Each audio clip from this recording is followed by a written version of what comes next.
نور على نور يهدي الله لنوره من يشاء. اعوذ باللہ من الشیطان الرجیم بسم اللہ الرحمن الرحیم الحمد للہ رب العالمین الرحمن الرحیم مالک یوم الدین ایاک نعبد و ایاک نستعین اہدنا الصراط المستقیم صراط الذین انعمت علیہم غیر المغضوب علیہم ولا الضالین آمین.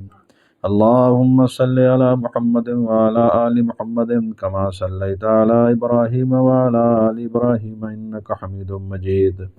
اللهم بارك على محمد وعلى آل محمد كما باركت على إبراهيم وعلى آل إبراهيم إنك حميد مجيد. صلى الله عليه وآله وسلم. ربی اشرح لی صدری ویسر لی امری واحلل عقدۃ من لسانی یفقہوا قولی رب زدنی علما. آمین ثم آمین. اللہ تعالیٰ کے فضل و کرم سے سورۃ الحدید کا درس جو ہے وہ ترجمہ اور تفسیر کے ساتھ جاری ہے، اور آج ہم انشاءاللہ العزیز آیت مبارکہ نمبر 20 سے شروع کریں گے. لیکن اس سے پہلے ایک لوگوں کو جو ہمارے سننے والے سامعین ہیں ان کے لیے ایک گزارش ہے کہ انسان جب دروس کے اندر گفتگو کر رہا ہوتا ہے اور لوگ سن رہے ہوتے ہیں تو عام طور پر چونکہ احادیث مبارکہ زبانی بیان کی جاتی ہیں اور ان کا مفہوم بیان کیا جاتا ہے، تو کبھی کبھی یادداشت کے وجہ سے اور کبھی کبھی گفتگو کی روانی کے دوران جو سلپری آف ٹنگ ہوتی ہے اس دوران جو ہے وہ بعض اوقات الفاظ کا جو اگر ہیر پھیر ہو جائے یا آگے پیچھے ہو جائے تو جیسے ہی صحیح حدیث یا اس کے صحیح الفاظ آپ کے سامنے آئیں تو پھر اس کو اس کے مطابق درست کر لینا چاہیے. اللہ تعالی ہمیں جو ہے وہ مکمل طور پر صحیح بیان کرنے کی توفیق عطا فرمائے. مثال کے طور پر پچھلے دروس کے اندر جو ہے وہ میں نے ایک حدیث مبارکہ کے اندر جو الفاظ تھے وہ اس طرح کہہ دیا تھا کہ ایک روشنی اللہ رب العزت عطا فرماتے ہیں جو مکہ مکرمہ سے یمن تک ہوگی. تو اصل حدیث کے الفاظ جو ہیں وہ مفہوم ہی تھا یعنی، لیکن اصل حدیث کے الفاظ کیا ہیں کہ جب انسان سورہ کہف کی جو ہے وہ تلاوت کرتا ہے تو اللہ تعالیٰ اس کے اس مقام سے اس کے گھر سے مکہ مکرمہ تک جو ہے وہ اس کو روشنی عطا فرما دیتے ہیں. تو یہ میں نے کل جو ہے وہ اس حدیث مبارکہ کو آپ کے سامنے واضح کر دیا تھا. اسی طرح ہی ایک دفعہ جو ہے وہ جلدی کے اندر روانی کے اندر میں نے کہا تھا کہ نماز اور روزہ جو ہے وہ سفارش کریں گے، جبکہ حدیث مبارکہ میں نے اس کو درست بھی کر دیا تھا اسی وقت کہ اس کے اندر جو ہے وہ سفارش کرنے والے قیامت والے دن اصل میں روزہ اور قرآن مجید ہوگا. تو اس اعتبار سے اگر اس طرح کی کوئی صورتحال بن جائے تو اس کو صحیح احادیث کے مطابق اور احادیث کے اصل متن کے مطابق جو ہے وہ درست کر لینا چاہیے. اللہ تعالیٰ ہمیں توفیق عطا فرمائے. یہ میں نے جو ہے وہ وضاحت کر دی ہے. دوسری جو آیت مبارکہ سے ہم شروع کر رہے ہیں، اعوذ باللہ من الشیطان الرجیم. اعلموا انما الحیات الدنیا لعب ولہو وزینۃ وتفاخر بینکم وتکاثر فی الاموال والاولاد کمثل غیث اعجب الکفار نباتہ ثم یہیج فتراہ مصفرا ثم یکون حطاما وفی الآخرۃ عذاب شدید ومغفرۃ من اللہ ورضوان وما الحیات الدنیا الا متاع الغرور. اس آیت مبارکہ کے اندر دنیاوی زندگی کی مثال جو ہے وہ اللہ تعالیٰ نے ہمیں یہاں مثال دے کر سمجھانے کی کوشش کی ہے. دیکھیے قرآن حکیم کے اندر جو مختلف قسم کی مثالیں بیان کی گئی ہیں یہ ایک الگ موضوع ہے. امثال القرآن کے اوپر جو ہے وہ علیحدہ لوگوں نے تحریر لکھی ہیں، کتابیں لکھی ہیں، اور اس کے اندر وضاحت کی ہے کہ بہت ہی عظیم حکمتیں جو ہیں وہ اللہ رب العزت نے ان مثالوں کے اندر رکھی ہیں. انہی مثالوں کے اندر کچھ مثالیں ایسی ہیں جو توحید اور شرک کو واضح کرتی ہیں، کچھ مثالیں ایسی ہیں جو کفر اور ایمان کو جو ہے اس کو سمجھانے کے لیے ہیں، حق اور باطل کو سمجھانے کے لیے ہیں، جو کفر کی شدت کو سمجھانے کے لیے ہیں، کچھ نفاق کی حقیقت کو سمجھانے کے لیے ہیں. تو یہ اسی طرح ہی کوئی آدمی اللہ کی رضا کے لیے مال خرچ کرتا ہے تو اس کو اللہ تعالیٰ کس طرح جو ہے وہ بڑھاتے ہیں اور اس کے اندر کس طرح برکت ڈالتے ہیں اور اس کے نامہ اعمال کے اندر اس کو کس طرح شامل کرتے ہیں، اس کے اوپر مثالیں ہیں. اور اسی طرح ہی اگر کوئی آدمی جو ہے وہ اللہ کے راستے میں مال خرچ کرتے ہوئے اللہ معاف فرمائے ریاکاری سے کام لے تو اس کی اس نیکی کو کس طرح جو ہے وہ اس کو نقصان پہنچے گا اور وہ برباد ہو جائے گی، اس کے اوپر اللہ تعالیٰ نے مثالیں دی ہیں. تو یہ امثال القرآن ایک بہت زبردست موضوع ہے قرآن حکیم کا. اس کے اوپر جو ہے وہ الگ سے دروس ہونے کی ضرورت ہے، ہمارا یہاں موضوع نہیں ہے۔ اسی طرح ہی دنیاوی زندگی کی مثالیں اللہ رب العزت نے جو ہے وہ مختلف مقامات پر دی ہیں، سورہ کہف کے اندر، سورہ یونس کے اندر، تو یہاں پر بھی ایک مقام ہے، اور میں سمجھتا ہوں کہ یہ مقام جو ہے وہ ان سارے مقامات کے اندر جو ہے اس کا یعنی بہت بڑھ کر اس کے اندر یہ مثال جو ہے وہ بیان کر دی گئی۔ ان کے اندر بھی مثالیں جو ہیں وہ موجود ہیں، لیکن یہاں تفصیل بہت زیادہ ہے۔ اعلموا، تم اچھی طرح جان لو، انما، یہ کہ انما جو ہے، انما جو ہے یہ عام طور پر حصر کا مفہوم دیتا ہے۔ اس کا مطلب ہوتا ہے کہ کسی چیز کے اندر جو ہے وہ یہ زور پیدا ہو جائے کہ یہی اس کی حقیقت ہے۔ انما الحیات الدنیا، کہ بس دنیا کی زندگی تو لعب، یہ کھیل ہے، ولہو، اور تماشا ہے، وزینت، اور زینت ہے، وتفاخر، اور تمہارا ایک دوسرے پر فخر کرنا، بینکم، آپس میں، وتکاثر فی الاموال والاولاد، اور ایک دوسرے پر کثرت جتلانا ہے مال اور اولاد کے اندر۔ یہ دیکھیے، یہ سارے جتنے بھی انسانی زندگی کے مراحل ہیں وہ سارے بیان کر دیے گئے ہیں۔ انسان جب چھوٹا ہوتا ہے، بچہ ہوتا ہے، تو اس کے لیے کیا ہے؟ یہ زندگی کھیل ہے بس۔ بچے کو کھلونا دے دیجئے، وہ کھیلتا رہے گا، پھر ایک کھلونے سے اکتا جائے گا، پھر دوسرا کھلونا اختیار کر لے گا۔ پھر اس کے بعد جب وہ تھوڑا سا بڑا ہوتا ہے تو پھر جو ہے اس کو ٹین ایج کے اندر کچھ تماشے اور کچھ گیمز جو ہیں وہ اچھی لگنی شروع ہو جاتی ہیں۔ پھر اس کے بعد جب وہ کچھ بڑا ہوتا ہے تو پھر اس کے اندر جو ہے وہ زینت، یہ اس کو اختیار کرنا اس کو اچھا لگنے لگ جاتا ہے۔ پھر اس کے بعد جب وہ کچھ بڑا ہوتا ہے تو پھر اس کے اندر جو ہے وہ پھر یہ تفاخر پیدا ہو جاتے ہیں، کیونکہ ظاہر ہے کہ اس نے زندگی کے اندر جو ہے وہ اپنے کیریئرز بنانے، تو ان کیریئرز کے لیے وہ کیا کرتا ہے؟ پھر ایک دوسرے سے آگے بڑھنے کی کوشش کرتا ہے۔ پھر انسان جب میچور ایج کو چلے جاتا ہے تو پھر یہ ہوتا ہے کہ وہ اپنی مال اور اولاد کی جو کثرت ہے، اور پھر اس کے اندر جب اللہ تعالیٰ اس کو یہ چیزیں عطا کر دیتے ہیں تو پھر اب اس کی یہ فکر شروع ہو جاتی ہے، وہ زیادہ ریئلسٹک ہو کے ان کے کیریئر اور ان کے فیوچر کے بارے میں سوچنا شروع کر دیتا ہے۔ پچھلی نسل بوڑھی ہو جاتی ہے اور اگلی نسل جو ہے وہ ان کے پیچھے جو ہے وہ جوان ہو کے تو پھر وہ اپنی زندگی کی ذمہ داریاں سنبھال لیتی ہیں۔ یہ ہے پورا لائف سائیکل جو انسان جو ہے وہ جس کے اوپر چل رہا ہے۔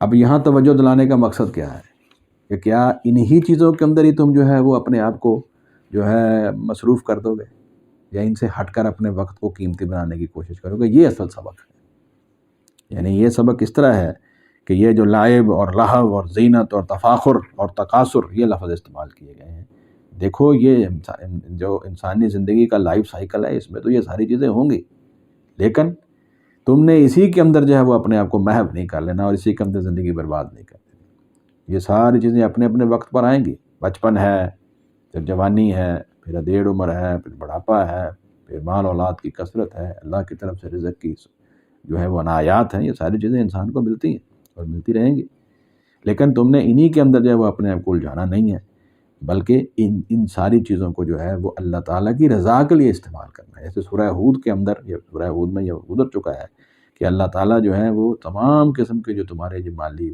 وسائل اور رزق ہے، اس کو تمہارے لیے متاع حسنہ بنا دیں گے۔ متاع حسنہ کیا ہے؟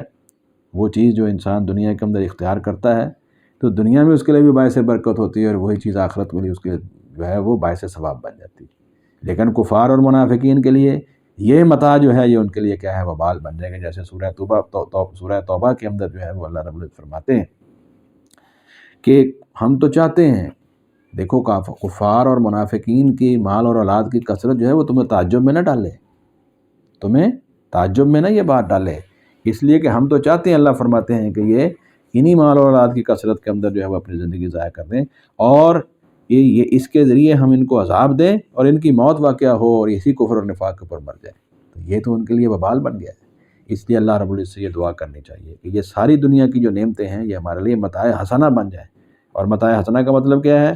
کہ ہم ان کو اپنی زندگی کے آخری لمحات تک استعمال کرتے رہیں اللہ کی رضا کے لیے، تو دنیا میں بھی وہ چیزیں بہتر ہو جائیں گی اور آخرت میں ہمارے لیے وہی چیزیں باعث ثواب بن جائیں گی۔ اب فرمایا کمثل غیث، بالکل اس طرح جیسے بارش ہے، اعجب الکفار، وہ خوش لگتی ہے، یہ جو بارش ہے یہ خوش لگتی ہے الکفار، کسانوں کو، یہاں کسان کے معنوں میں کسان کو یہ جو ہے وہ بارش بہت اچھی لگتی ہے۔ نبات ہو، اس سے اگتی کھیتی، یعنی اس سے کھیتی جو ہے وہ پھر اس کی بڑھوتری ہوتی ہے۔ ثم یہیج، پھر وہ خشک ہو جاتی ہے۔ فتراہ مصفرا، تو آپ اسے دیکھتے ہیں کہ وہ زرد ہو گئی، یعنی وہی بارش جب آئی اس سے ہریالی ہوئی، اس سے جو ہے وہ ہری بھری فصل تیار ہو گئی، لیکن کچھ عرصے کے بعد وہ خشک ہو گئی اور زرد ہو گئی، ثم یکون حطاما، پھر وہ ہو جاتی ہے چورا چورا، ختم ہو جاتی ہے۔ یہ بالکل اب پلانٹ سائیکل بھی یہی ہے، ہیومن لائف سائیکل پہلے بیان کیا ہے، اب پودوں کا بیان کیا ہے۔ اور وہ فصل جو ہے وہ تم کاٹ لیتے ہو، اور پھر اس کے بعد جو ہے وہ وہاں پر کیا رہ جاتا ہے؟ بھوسا، ہوائیں اس کو اڑا کے لے جاتی۔ بالکل اسی طرح انسان جو ہے وہ پھر قبر کے اندر چلا جائے گا، اور اس کے جسم کے حصے جو ہیں وہ ریزہ ریزہ ہو جائیں گے، پھر اللہ کے حکم سے جو ہے وہ قیامت والا دن اس کو زندگی ملے گی۔ آگے انجام بیان کیا ہے، وہ فی الآخرۃ عذاب شدید، اور دیکھو آخرت میں نہایت سخت عذاب ہے۔ اگر تم دنیاوی زندگی کے اندر جو ہے وہ اس کو ہی اپنا مقصد بنا کے سارا وقت ضائع کر دو گے اور ایمان اور اعمال صالحہ سے محروم رہو گے، تو پھر دیکھو کہ آخرت کے اندر پھر تمہارے لیے جو ہے وہ عذاب شدید ہے۔ لیکن اگر انہی وسائل کو، انہی نعمتوں کو جو اللہ تعالیٰ نے اوپر بیان کی ہیں، ان کو اللہ کی خوشنودی اور اس کی رضا کے لیے اور اس کے دین کے لیے اختیار کرو گے، ایمان لاؤ گے، اعمال صالح اختیار کرو گے، وَمَغْفِرَةٌ مِّنَ اللَّهِ وَرِضْوَانٌ، تو وہاں پر کیا ہوگا؟ پھر عظیم بخشش ہے اللہ کی طرف سے، اور ورضوان، اور اللہ کی رضامندی، اللہ تعالیٰ تم سے ہمیشہ کے لیے راضی ہو جائے گے۔ دیکھو وَمَا الْحَيَاةُ الدُّنْيَا إِلَّا مَتَاعُ الْغُرُورِ، اور نہیں ہے دنیا کی زندگی مگر دھوکے کا سامان۔ الغرور، غرر سے میں نے یہ پہلے بھی بیان کیا ہے، یہ دھوکے کا سامان ہے، یعنی ایسا نہ ہو کہ دنیا کی زیب و زینت تمہیں حقیقت سے دور کر کے دھوکے میں ڈال دے۔ بس یہ دیکھنا، اس کا یہ مطلب نہیں ہے کہ دنیا کی زیب و زینت یا دنیا کے اندر حلال طریقے سے آپ جو ہے وہ کوئی کام نہیں کر سکتے، نہیں، دنیا کے اندر آپ حلال طریقے سے کمائیں گے بھی، خرچ بھی کریں گے، اللہ کے راستے میں بھی خرچ کریں گے۔ اگر آپ کمائیں گے نہیں تو پھر زکوٰۃ کہاں سے دیں گے؟ صدقات کیسے دیں گے؟ اپنی ذمہ داریاں کیسے پوری کریں گے؟ ایک ریاست اپنا نظام کیسے چلائے گی؟ ایک حکومت جو ہے وہ اپنے مالی وسائل کو کس طرح بہتر کرے گی، اور کس طریقے کے ساتھ وہ اپنے دفاع کے لیے جو ہے وہ جنگی آلات تیار کرے گی؟ اگر پیسے نہیں ہیں تو اس کے لیے تو ضروری ہے یہ ساری چیزیں تم نے اختیار کرنی ہیں، لیکن اصل مقصد کیا ہے؟ اصل مقصد ہے کہ اس کے اندر تم نے دھوکے میں نہیں پڑنا۔ اگلی آیت، سابقوا الی مغفرۃ من ربکم، دیکھو دوڑو، سبقت لے جاؤ۔ یہ دیکھیے قرآن حکیم میں 2 جگہ پر یہ آیت مبارکہ آئی ہے، سارعوا، جلدی کرو، یعنی اس غلط فہمی کے اوپر نہ رہو کہ شاید زندگی بڑی لمبی ہے، اس لیے سارعوا یعنی کہ مغفرت کی طرف، اللہ کی رضوان کی طرف، اللہ کی طرف جو ہے وہ جلدی کرو، یعنی وقت ضائع نہ کرو، اور جلد از جلد جو ہے وہ نیکیاں کمانے کی کوشش کرو۔ اور یہاں کیا ہے؟ سابقوا، جس طرح تم کمپٹیشن کا ایگزام دنیا کے اندر دیتے ہو، ایک سے ایک جو ہے وہ گریڈ میں آگے بڑھنے کی کوشش کرتے ہو، اور آج کل وہ CGPA اور GPA کا اتنا مقابلہ ہو گیا کہ بندہ حیران رہ جاتا ہے، یعنی پوائنٹوں کے اندر جو ہے وہ لوگ ایک دوسرے سے آگے بڑھنے کی کوشش کر رہے ہیں۔ تو یہ جو کمپٹیشن ایگزام تم نے دنیا میں اختیار کیا ہے، بالکل اسی طرح کے اس سے بڑھ کر کمپٹیشن ایگزام جو ہے وہ تمہیں اختیار کرنا چاہیے آخرت کے معاملے کے اندر۔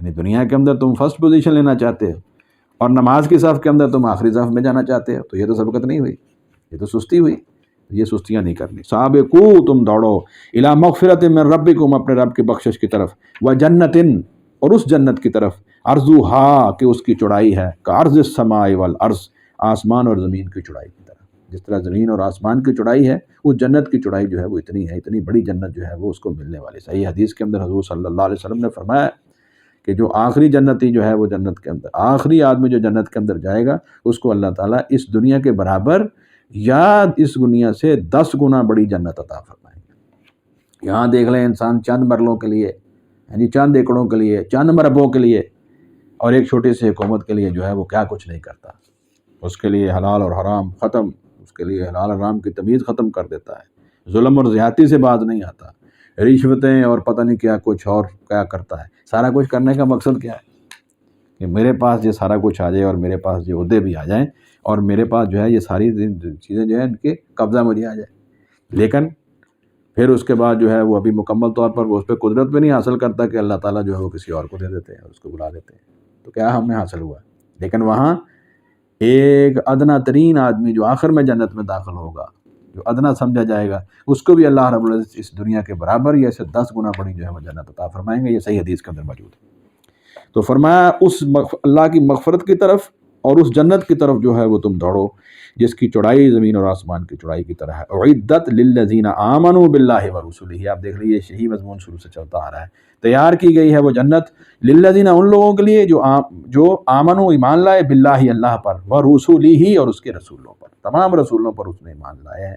اور آخر میں حضرت محمد الرسول اللہ صلی اللہ علیہ وسلم جو خاتم الانبیاء والمرسلین ہیں ان پر بھی ایمان لائے. اور یہ اصل میں دعوت جو ہے وہ منافقین اور یہود و نصارہ کو دی جا رہی ہے. دیکھو اگر تم پہلے انبیاء پر ایمان لائے ہو تو آخری نبی پر ایمان لانا بھی تمہارے اوپر ضروری ہو جائے گا. یہ ایمان کا حصہ ہے. ذالک فضل اللہ یؤتیہ من یشاء. یہ اللہ کا فضل ہے، وہ جسے چاہتا ہے وہ دے دیتا ہے. یہ نبوت جو ہے یہ کسی کے کہنے سے نہیں ہے. جیسا کہ ان کا خیال یہ تھا کہ سارے انبیاء جو کہ بنو اسحاق میں سے ہوئے ہیں اس لیے آخری نبی بھی وہیں سے ہونے چاہیے، حضرت اسحاق علیہ السلام کی اولاد میں سے ہونے چاہیے، یعقوب علیہ السلام کی اولاد میں ہونے چاہیے. یہی تھا نا بنی اسرائیل کا دعویٰ. جبکہ اللہ رب العزت نے آخری نبوت جو ہے وہ حضرت اسماعیل علیہ السلام کی اولاد میں کر دی.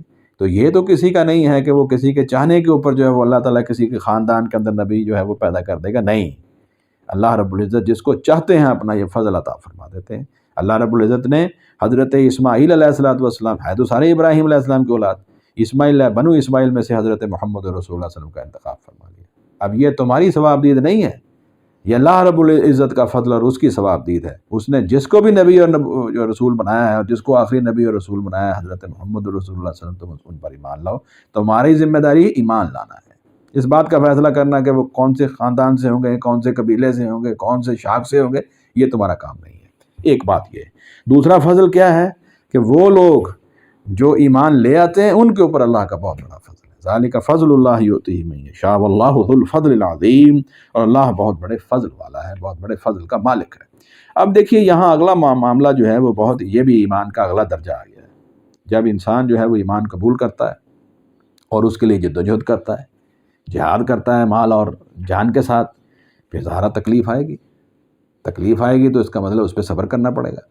اور جو بھی کوئی مصیبت آتی ہے وہ کس طرح ہوتی ہے، دیکھو نا قرآن مجید کے اندر اس کے تمام درجات بیان کر دیے گئے. وَلَنَبْلُوَنَّكُمْ بِشَيْءٍ مِّنَ الْخَوْفِ وَالْجُوعِ وَنَقْصٍ مِّنَ الْأَمْوَالِ وَالْأَنفُسِ وَالثَّمَرَاتِ وَبَشِّرِ الصَّابِرِينَ. سورہ بقرہ میں آیا ہے کون سی انسان کے اوپر جو ہے وہ مصیبتیں، کون سے مصائب آ سکتے ہیں ایمان کے ساتھ. تو وہ نعوذ باللہ اللہ تعالیٰ کی طرف سے وہ عذاب نہیں ہوتا. وہ اصل میں اللہ تعالیٰ دیکھنا چاہتے ہیں کہ اپنے ایمان کے اندر کون پکا ہے اور کس کے اندر کمزوری ہے اور وہ اپنی کمزوری کو دور کرے. تو یہاں اللہ تعالیٰ نے یہ بہت بڑا ایک خوشخبری اور سہارا دیا ہے کہ دیکھو اگر اس طرح کوئی مصیبت اللہ کے راستے میں چلتے ہوئے آ جائے تو گھبرانے کی ضرورت نہیں ہے. بہت بڑی بشارت ہے. وہاں تو الفاظ ہے نا وَلَنَبْلُوَنَّكُمْ، ہم ہر صورت تمہیں آزمائیں گے. بِشَيْءٍ، سارا نہیں، ایسا نہیں ہوگا کہ سارا مال لے لیں گے. بِشَيْءٍ میں نے اس میں سے کچھ حصہ، بِشَيْءٍ مِّنَ الْخَوْفِ، تھوڑا سا خوف پہنچا کر، ٹھیک ہے. بِشَيْءٍ مِّنَ الْخَوْفِ وَالْجُوعِ، بھوک، وَنَقْصٍ مِّنَ الْأَمْوَالِ وَالْأَنفُسِ، اور کچھ مالوں کے اندر جو ہے وہ کمی اور جانوں کی کمی، یعنی کسی کا فوت ہو جانا، کسی کا شہید ہو جانا. یاد رہے گا نا وَلَنَبْلُوَنَّكُمْ بِشَيْءٍ مِّنَ الْخَوْفِ وَالْجُوعِ وَنَقْصٍ مِّنَ الْأَمْوَالِ وَالْأَنفُسِ وَالثَّمَرَاتِ. اور تمہاری تجارت اور پھلوں کی جو ہے وہ اس کے اندر کئی دفعہ ایسے ہوتا ہے آدمی بڑی محنت کرتا ہے لیکن فصل اس طرح نہیں ہوتی، تو ہو گیا نا نقص. تو اگر ایسے کوئی نقائص اللہ فرماتے آ جائیں تو گھبرانے کی ضرورت نہیں. وَبَشِّرِ الصَّابِرِينَ، صابرین کے لیے جو ہے خاص طور پر جو ہے وہ اللہ کے راستے میں صبر کرنے والے، تکلیف کے اوپر صبر کرنے والے، جنگ کے موقع پر صبر کرنے والے، بیماری کے موقع پر صبر کرنے والے کے لیے اللہ تعالیٰ کی بہت بڑی بشارت ہے. اور ان لوگوں کے لیے اللہ رب العزت آگے فرماتے ہیں الذین اذا اصابتہم مصیبہ، سورہ بقرہ، جب جو ہے ان کے اوپر کوئی مصیبت اس طرح کی پہنچ جاتی ہے وہ کیا کہتے ہیں قالوا انا للہ و انا الیہ راجعون. دیکھیں ہم اللہ کے لیے، ہمارا مال ہماری جان تو اللہ کے لیے اور ہم اسی کی طرف لوٹ کر جانے والے ہیں. ان کے لیے وہاں پر بشارت کیا آ رہی ہے؟ وہاں پر بشارت یہ آ رہی ہے وقالوا انا للہ و انا الیہ راجعون اولئک علیہم صلوات من ربہم ورحمہ واولئک هم المہتدون. یہی لوگ ہیں جن کے اوپر اللہ تعالیٰ کی ان کے اوپر اللہ تعالیٰ کی طرف سے بہت بڑی رحمتیں ہیں اور یہی لوگ جو ہیں یہ ہدایت والے ہیں. تو یہ صحیح ہدایت جو ہے وہ ہے جب انسان جو ہے وہ مصیبتوں پہ صبر کرتا ہے. یہ اس کے ایمان کی جو ہے سمجھیے کہ بہت بڑی ایک امتحان ہوتا ہے ایمان کا، اور یہ ایمان کا بہت بڑا زیور ہے جو صبر ہوتا ہے. یہاں دیکھیے یہ بات، ما اصاب من مصیبت، نہیں پہنچتی کوئی مصیبت فی الارض زمین میں، ولا فی انفسکم، اور نہ تمہاری جانوں میں، تمہاری جان میں اور زمین میں کوئی اگر مصیبت آتی ہے، دیکھو الا فی کتاب، مگر یہ کہ وہ کتاب میں لکھی ہوئی ہے، من قبل ان نبرأھا، اس سے پہلے کہ ہم اسے پیدا کریں، اس سے پہلے کہ وہ مصیبت جو ہے ایک عملی شکل کے اندر دنیا میں ظاہر ہو، یہ باتیں تو اللہ تعالیٰ نے لوح محفوظ میں پہلے ہی لکھ دی۔ جب اللہ رب العزت نے یہ چیز لکھ دی ہے تو پھر ہمیں اللہ کی رضا کے اوپر راضی رہنا چاہیے، یہی اصل میں جو ہے وہ ایمان کا تقاضا ہے۔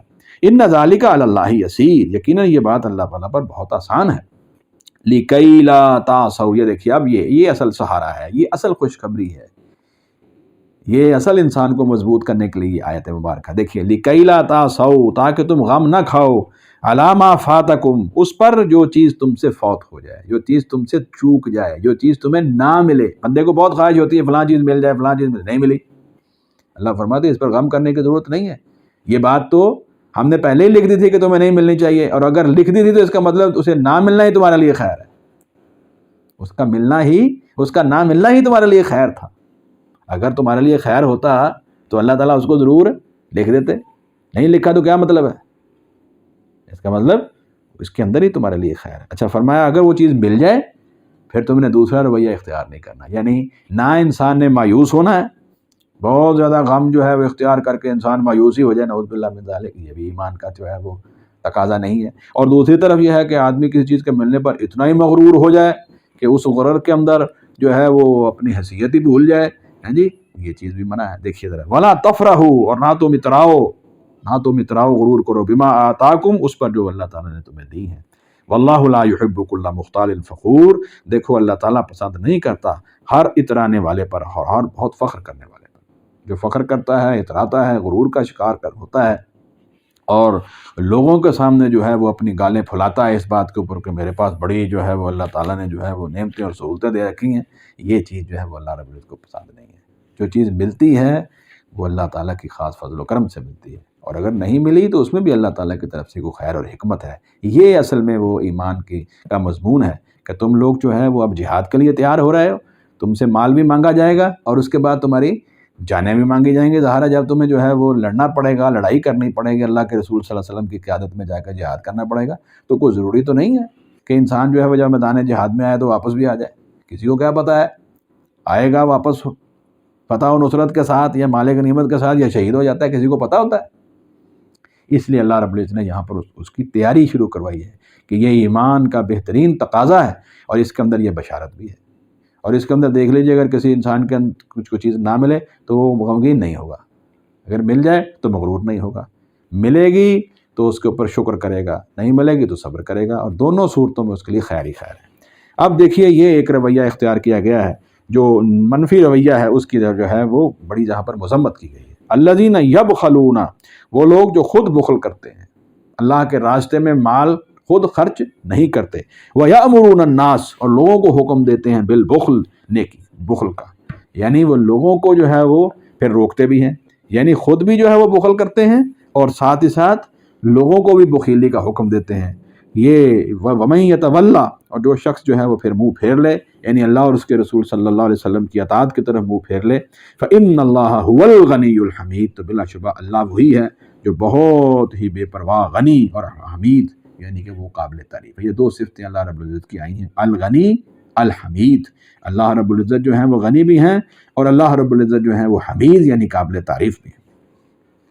وَمَن يَتَوَلَّ، اور جو شخص جو ہے وہ اللہ اور اس کے رسول صلی اللہ علیہ وسلم کی دعوت کے اوپر جو انہوں نے تقاضا کیا ہے اس سے منہ موڑ لے گا تو اللہ تعالیٰ کو تو کوئی پرواہ نہیں ہے، اللہ تعالیٰ تمہاری جگہ پہ دوسری قوم لے آئے گا۔ تم اگر ایمان نہیں لاؤ گے تو کیا اللہ تعالیٰ تم جو ہے وہ تمہارا محتاج ہے؟ نعوذ باللہ من ذالک، یہ اللہ کا دین جو ہے وہ تمہارا محتاج ہے؟ نہیں، یہ اللہ کے دین کے لیے تم جو ہے تو اگر تمہیں منتخب کیا گیا ہے یا تم جو ہے وہ کاوش کر رہے ہو تو یہ تمہارے لیے تمہاری ضرورت ہے کہ تم اللہ رب العزت کے دین کے جو ہے اس کے پیچھے چلو اور اس کے لیے جو ہے وہ جد و جہد کرو۔ یہ ہے اصل میں تمہارے لیے جو ہے یہ چیز قابل ستائش ہے، اس میں تمہارے لیے جو ہے وہ کامیابی ہے، اس میں تمہارا فائدہ ہے۔